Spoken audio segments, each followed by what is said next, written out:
Ignition sequence starts. 6, 5, 4, 3, 2, 1, 0.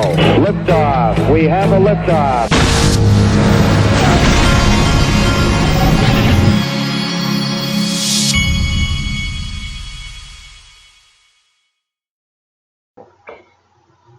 Hey everybody, this is the digital asset investor. People keep telling me that I get these emails and they say, you need to ask people to subscribe to your channel at the beginning of your video. They said it would probably be more effective if you asked people if they would subscribe at the beginning of your video. And my father said that to me the other day. And so I wanted to ask you, if you have not already subscribed to my channel, subscribe. Please subscribe. Just hit the subscribe button. It's not going to bite you. And then once you do that, I believe you can be notified. You can set it to notify you every time I upload a video so that you'll know that it's there to go watch. I wanted to start this video off by showing you this. Before I do that, I want to show you this guy's awesome. He is XRP Crow, and you can follow him at STEDAS, at Status. Now, what he's talking about here, he says 40 plus companies using, accepting, or testing XRP. Great to see XRP ecosystem is evolving. All confirmed XRapid partnerships in one place. And then he's linking you, now this is his tweet, but he's linking you to his website, okay? And if you have not gone and checked out, it's Status, STEDAS.HR. And this guy is really good with graphics, and he creates graphics. He puts together really cool graphics that have to do with Ripple and XRP. And in this one, he has highlighted a lot of the companies that are either using, accepting, or testing XRapid, okay, or XRP. This column is using XRP, this column is accepting XRP, and this column is testing XRP. He tells you all sorts of information, gives you a brief summary of what the companies are doing with XRP. How cool is this though? He's got R3, Coil. These guys are all using XRP now. R3, Coil, EuroXM Bank, Omni, Catalyst. And then he goes down to Vi Americas. Remember, Vi Americas is mostly owned by the World Bank, as I recall. SBI Securities, Collins, Sadad, Mercury FX, Flash FX, XRP Tipbot, JNFX, TransPay Go, Financial Transaction Control Systems, IDT, Zip Remit.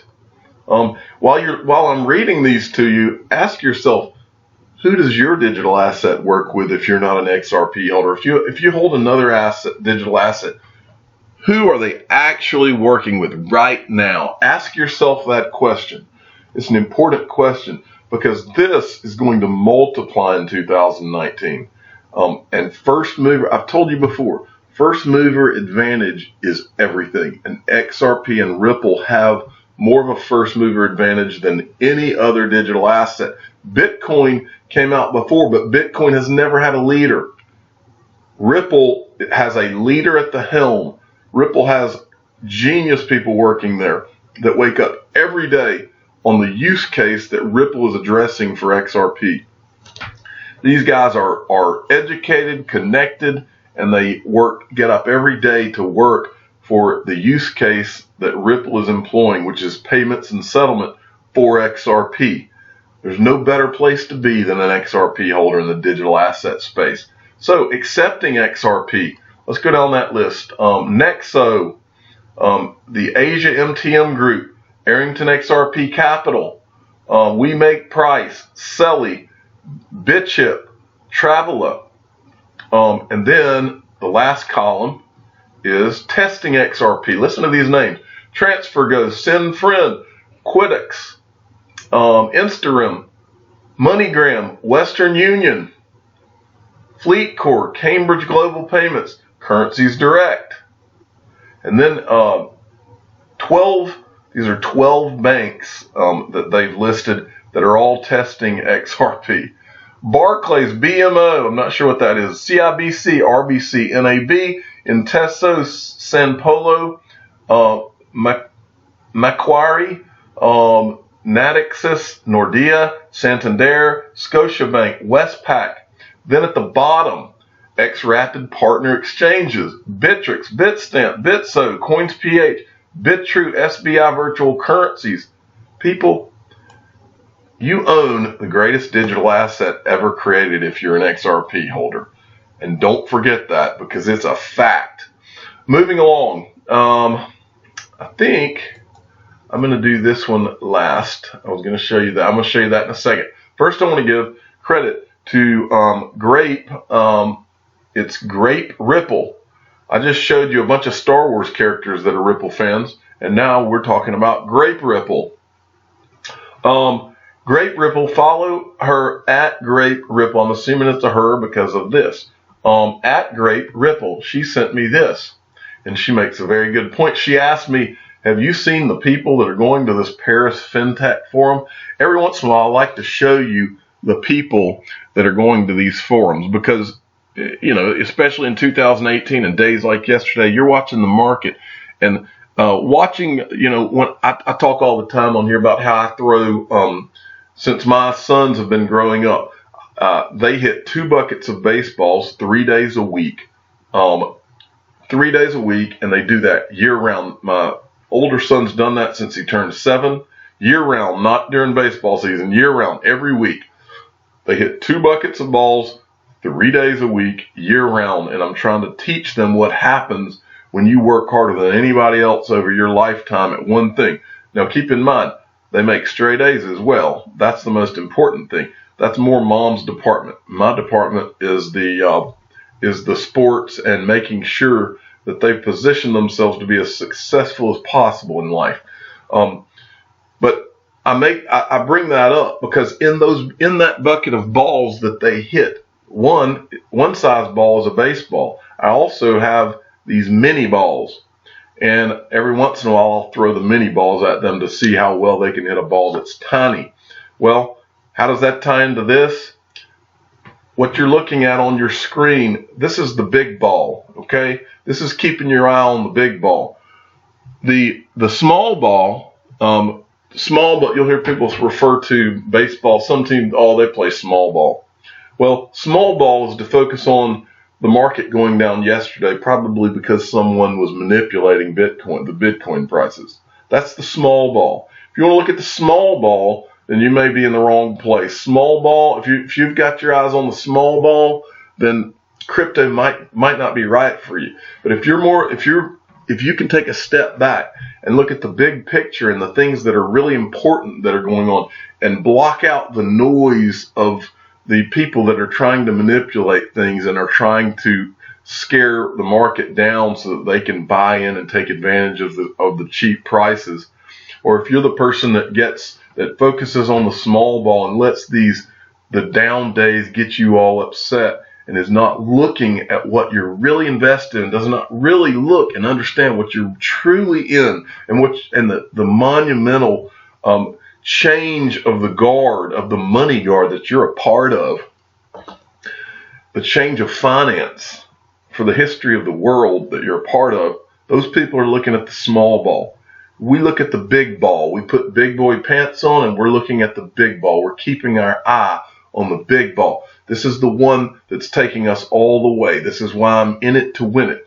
Well, this is the big ball. And this girl Great Ripple sent this to me, and she said, have you seen the people? More or less, she said, have you seen the people? So let me show you the big ball, people. The big ball is this. Just look at these names as I scroll. Just look at some of the companies and the names. And when I see one that's interesting, this is the Minister of Finance from the Belgian government. They're going to Paris FinTech Forum 2019. This is the CEO of a bank, Ma French Bank. And I'm just going to call out some. The Vice Chairman of MasterCard. There's another CEO of a bank. Scrolling along, CEO of Duola. Keep going. Chief Strategic Officer for Temenos, CEO of Ripple, Brad Garlinghouse, CEO of ING Ventures, CEO of Hyperledger. Just kind of look as you scroll through here. Look, Chairman BBVA. And as you scroll down here, these are the most powerful people in the entire world. CEO Europe for Visa. These are the most powerful people in the entire world. Managing Director, International Monetary Fund, Christine Lagarde. I wonder if Brad Garlinghouse will have any conversations with her. But I think that you get the point, folks. The world is about to change, and there's the CEO of R3. The world is about to change. There is head of digital innovation for HSBC Bank. Partner 360 Capital Partners. CEO, these are the Ledger Nano S's. CEO of Ledger is going to be there. CEO of Shapeshift. Member of the European Parliament. Nordea Bank CDO. I mean, it just goes on and on and on. And the reason it goes on and on and on is because the entire world is about to change, and the most powerful people in the world know it, and they are a part of it. And Ripple is at the very center of all of it, and XRP is right there with them. Don't forget that. Okay. Finally, I want to show you, this was from Abacus Journal. They texted me this morning. I've asked them in the past because there's been questions about whether they, because they would credit anonymous sources or this and that. I literally asked them one time if they were actually talking to the sources that they claim they were. And the guy, he blocked out the person's name, but he sent me a card for one of the brokerage firms of the people that he had talked to in that particular article. He proved to me that at least he had the card sitting on his desk, because when I asked the question, it came to me within a minute. He sent it to me. So it wasn't something that he had to go just find some random, card for a brokerage firm that he was talking to. And so this article was put out today, Beyond Research, Morgan Stanley Crypto. Morgan Stanley is discussing several different institutional Bitcoin and Ethereum products. Those are just the entryway products. You need to understand that from the beginning. Now I'm about to read from you a lot of this article. These are actual conversations that they're having with people at Morgan Stanley. And I want to read this for you because you're watching the market, you'll watch the market tumble, and I'm here to tell you, these markets that are being knocked down as a result of someone trying to manipulate Bitcoin, it is for the purpose of the big people to have time to get into this game before it all explodes. And when these markets go down is when you have to bear the articles of how, they're all running from crypto and all this business. Well, you tell me what your gut really tells you, putting together all of the evidence of what you've seen and heard over the last year of what's really happening.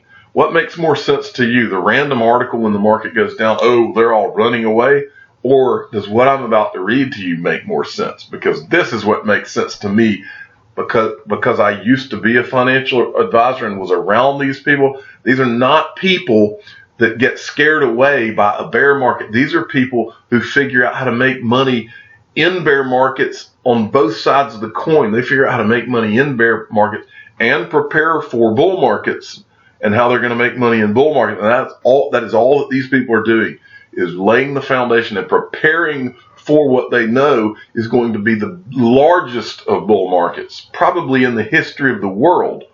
Here's reading from this article. Let me get some cinnamon coffee first, real quick. Based on extensive discussions yesterday afternoon and again this morning, we've heard 3 specific initiatives that are being discussed at Morgan Stanley. FYI, much like Goldman Sachs, as in internal discussions regarding an Ethereum product to satisfy demand. So what they just said is that they are also talking to Goldman Sachs, and they know that Goldman Sachs has also got things in the works and could come to market in 2019. This is what Morgan Stanley is is doing behind the scenes. One, a dedicated institutional trade desk that handles futures, OTC transactions, NDF-like products that clients traffic across other Tier 1 institutions, Goldman and Citi, is what they have in parentheses. Two, internal discussions are ongoing as to whether Morgan Stanley uses backed infrastructure exclusively with respect to Bitcoin futures transactions, or using every resource that exists by 2019. In other words, and they've got in parentheses, backed, ErisX, CME, CBOE. Three, leadership in Morgan Stanley's trading divisions are discussing whether or not to go all in on Bitcoin NDF as well as an Ethereum product that has yet to be given a trading classification. Here's what they say next. I need some more cinnamon coffee. Hold on. Here's what they say next. Not including the above list was a less prominently mentioned discussion point that included where does Morgan Stanley fall once a Bitcoin ETF product is created, as well as other SEC approved products throughout 2019. Discussions remain active as to whether or not Morgan Stanley creates their own branded products that are functionally identical to the competitor product, or simply offer competitive products and whatever premium fee structures are inherent in the products themselves. The discussions moving through trading rooms, and listen to this very carefully, folks, because this is what I've been saying to you all year long. The discussions, this is from the article, the discussions moving through trading rooms and in strategy sessions at the firm is not whether or not crypto is sustainable or a flash in the pan bubble that will eventually fade. The discussion is focused on regulatory approvals and guidance, strategies to benefit from those new rules, and how to best position Morgan Stanley's crypto products. Should they choose to create native structured products and services to its largest clients? Which leads us to the dialogue in the Morgan Stanley research report making the rounds today.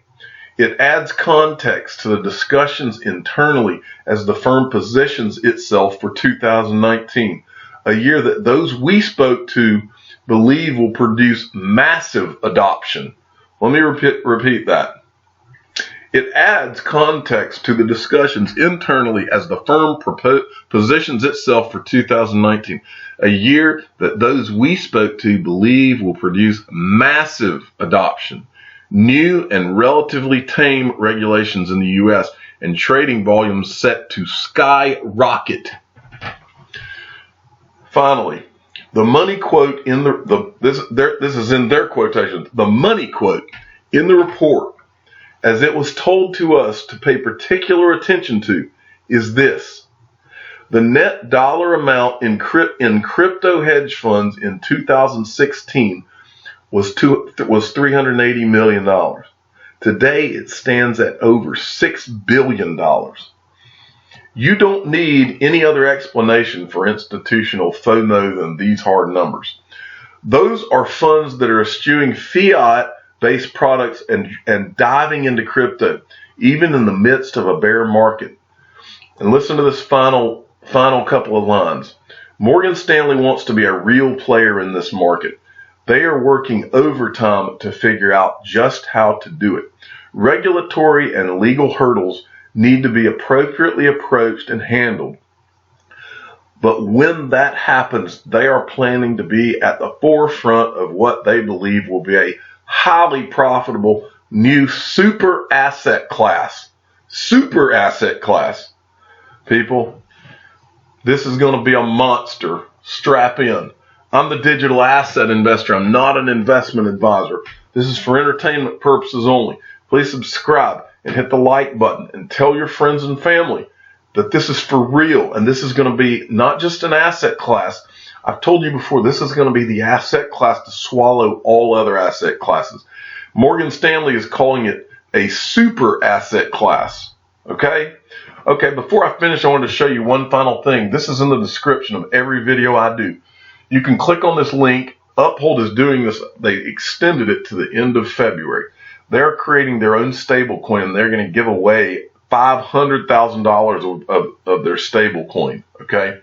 And so if you go and you give them your email address from my link, okay, it will sign you up, and then you'll earn you $20 for it. They're going to give you your own referral link, and you can refer your friends and family at that point, and they're going to give you money for the referrals, but they're also you're going to be in the $500,000 stablecoin giveaway. That's my understanding of it. So this is in the description of all of my videos for you to go and sign up if you want to. Thanks for listening.